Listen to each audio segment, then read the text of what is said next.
Welcome back to Growtopia Learning. Today, we begin a brand new story series, a tender tale about two souls who grew up together in a peaceful village. It's a journey through love, distance, and the bittersweet truth of time. Let's dive into episode 1.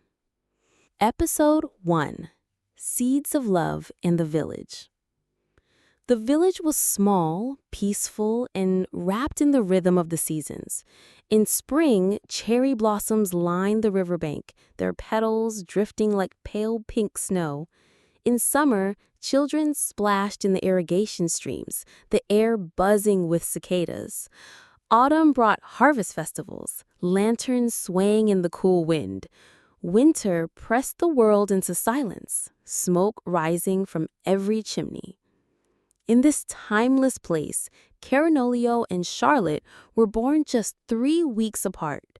Their mothers had been childhood friends too, and so from the beginning, the two were placed side by side, in strollers, in cribs, during family gatherings, and later walking to kindergarten together with small hands clasped tight. Carinolio remembered the first time he saw Charlotte cry.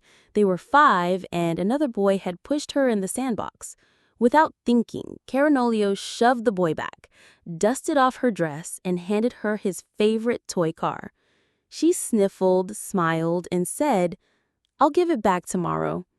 Of course, she never did, and Carinolio never asked. From that day on, it was understood between them what was his was hers, and what was hers was his. By the time they entered elementary school, the village already teased them as a pair. At lunchtime, they sat together under the giant persimmon tree, sharing food, her mother's tamagawaki, his grandmother's pickled plums. Teachers noticed how Carinolio always saved Charlotte a seat and how Charlotte always waited for Carinolio before walking home.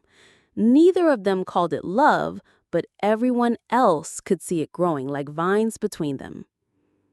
Middle school brought subtle changes.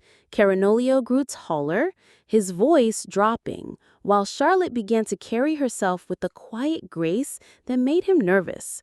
They still walked together, still studied side by side, but now there were moments of awkward silence, blushing glances, and heartbeats quickened by the accidental brush of fingers.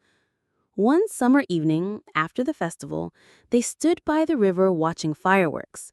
Colors bloomed in the sky, mirrored in the rippling water. Carinolio's palms were sweaty, but he forced out the words, "Charlotte, I like you." She turned, startled, but her lips curved into a shy smile. "I like you too, Carinolio."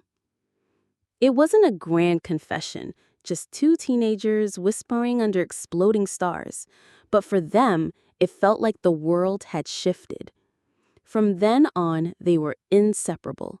They studied together for high school exams, encouraged each other in sports festivals, and spent countless afternoons in the village library, pretending to read while sneaking glances at each other.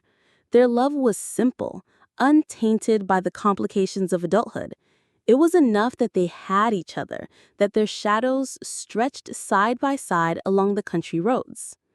But time, like the seasons, never stood still. Graduation loomed, and with it, choices that would pull them in different directions.